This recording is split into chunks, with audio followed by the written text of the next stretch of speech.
तो केवळ बीडचा नव्हे, केवळ मराठवाड्याचा नव्हे, परंतु पीक विमा वाचण्यासाठी संबंध महाराष्ट्राच्या शेतकऱ्यांना तुमच्या या मोर्चाचा फायदा झालेला आहे। आणि म्हणून सगळ्या महाराष्ट्राच्या शेतकऱ्याच्या वतीनं सुद्धा मोर्चात आलेल्या सर्वांचं मी अभिनंदन करतो, आपला आभार व्यक्त करतो। आजचा चर्चा झाली, आमचं सगळं शिष्टमंडळ आम्ही आपल्या मागण्या माननीय आयुक्त साहेबांकडे मांडल्या। मला आपल्याला सांगायला आनंद वाटतो, जाहीर करायला आनंद वाटतो की आपल्या ज्या सगळ्या मागण्या होत्या, आपल्या ज्या भूमिका होत्या आणि आपल्या ज्या अडचणी होत्या, तंतोतंत त्या सगळ्या अडचणी, सगळ्या मागण्या या मान्य असल्याचं आयुक्त साहेबांनी आपल्याला बैठकीमध्ये सांगितलेलं आहे। 2020 साली पाऊस झाला, पावसामध्ये आपलं सोयाबीन, आपला कापूस, खरीपाची पिकं मोठ्या प्रमाणामध्ये आपली बर्बादी झाली। त्या सगळ्या पिकाच्या बाबत जो विमा आपण काढलेला होता, त्याची भरपाई ज्यावेळी आपण त्याच्या नुकसानीची नोंद करायला गेलो, महसूल विभागाने सांगितलं की नोंद करण्याची आवश्यकता नाही। मागच्या वर्षी नोंद न करता जे महसूलचे पंचनामे होते तेच गैर ठरलेले होते।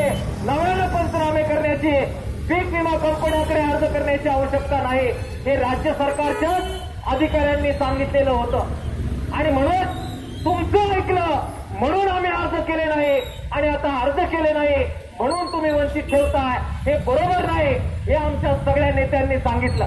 मला आपल्याला सांगू द्या, आयुक्त साहेबांनी हायकोर्टामध्ये जे ऍफिडेव्हिट सादर करायचं आहे तोच कागद आमच्या पुढे ठेवला। केवळ तोच नव्हे तर राज्य सरकारला जे आयुक्त साहेबांनी आपल्या मोर्चाच्या अनुषंगाने पत्र लिहिलं आहे ते आमच्या समोर ठेवलं। केवळ तेवढंच नव्हे, केंद्र सरकारला आपल्या या सगळ्या मागण्यांच्या बद्दल जो आपला त्रास आहे त्याच्याबद्दलची भूमिका ती आमच्या समोर ठेवली। मला आपल्याला सांगू द्या की या सगळ्या मोर्चा आणि लढ्याचा परिणाम म्हणून आपण जे म्हणतोय ते राष्ट्र आहे, ही राज्य सरकारची भूमिका आहे असं जाहीर करण्याचं काम आजच्या आयुक्त कार्यालयाच्या बैठकीमध्ये सरकारच्या वतीनं झालेलं आहे। सरकार ते खरं तर कधी आपल्या बाजूने फारसं घेत नाही, आपली बाजू घेत नाही, पण आजच्या मोर्चाच्या पार्श्वभूमीवर राज्य सरकारने केंद्र सरकारला लिहिलेली आणि ऍफिडेव्हिट केलेली जी पत्र आहेत त्यात असं म्हटलंय की आमच्या शेतकऱ्याला त्या 2 दिवसाच्या काळात रेंज नव्हती, लाईट नव्हते, मोबाईलच्या सुविधा नव्हत्या, त्यामुळे पंचनामे जे महसूलने केले तेच गृहीत धरा आणि सरसकट शेतकऱ्यांना पैसे द्या, ही भूमिका ही राज्य सरकारने घेतलेली आहे। मित्रांनो, आता हे राज्य सरकारने भूमिका घेतली, परंतु पीक विमा कंपन्या आता मोदी सरकारच्या मागे लागतात। ते म्हणतात राज्य सरकारचं बरोबर आहे, परंतु मोदी सरकारच्या ज्या गाईडलाईन आहेत त्याच्यामध्ये असं म्हटलेलं नाहीये। मोदी सरकारच्या पाठीमागे दीपकराव लपण्याचं काम हे पीक विमा कंपन्या करतात। आपण भूमिका घेतली की राज्य सरकारला जर आमचं म्हणणं मान्य असेल आणि पीक विमा कंपन्या या जर केंद्र सरकारच्या मागे लपत असेल तर राज्य सरकारने आमच्या शेतकऱ्यांच्या बरोबर मंत्रालयामध्ये एक बैठक कृषी मंत्र्यांनी आमच्या बरोबर घेतली पाहिजे। मित्रांनो, मला सांगायला आनंद वाटतो, मला आपल्या सांगायला खुशी महसूस होते की तातडीनं त्या बैठकीमधून फोन करण्यात आला।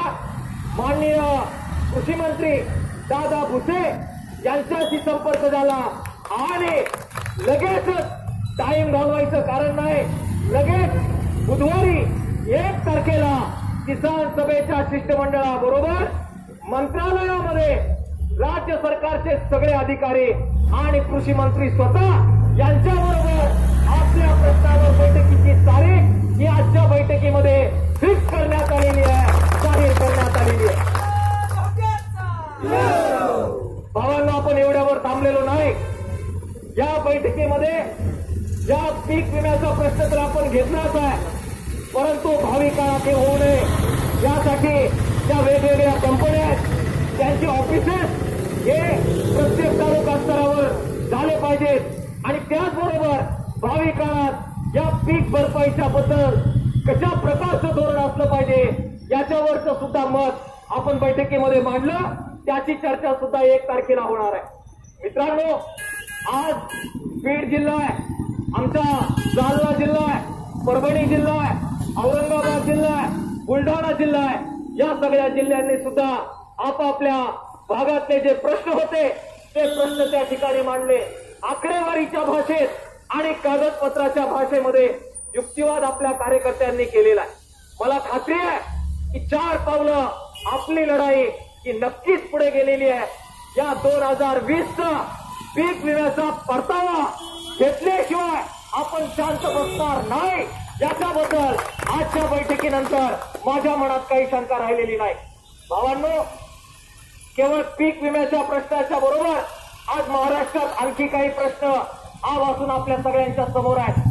दुष्काळाचं सावट पुन्हा एकदा आपल्यावर येताना दिसतंय.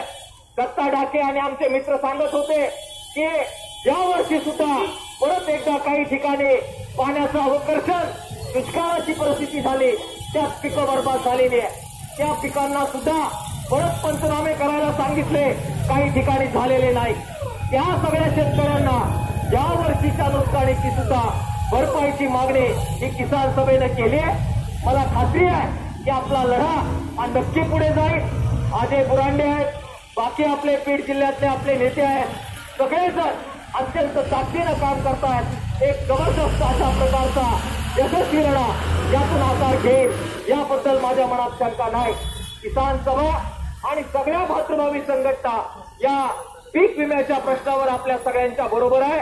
1 तारखेला अजयराव काय होतं आपण पाहणार आहोत. 1 तारखेला राज्य सरकार आपल्या बरोबर उभं राहील याबद्दल वाद नाही, पण प्रश्न आपल्या बरोबर उभं राहण्याचा न राहण्याचा नाही, प्रत्यक्ष पैसे आपल्या खात्यात मिळण्याचा आहे. आणि म्हणून भावांनो, 1 तारखेनंतर काय होतंय आपण पाहू. राज्य काउन्सिलची लोक आहेत, नेते आहेत, बीड जिल्ह्यातले नेते आहेत. आपण अजयराव परत एक बैठक करू आणि त्या बैठकीमध्ये मग किती पत्रात पडलं आणि किती राहिलं याचा विचार करून पुढे काय करायचं याचा निर्णय करू.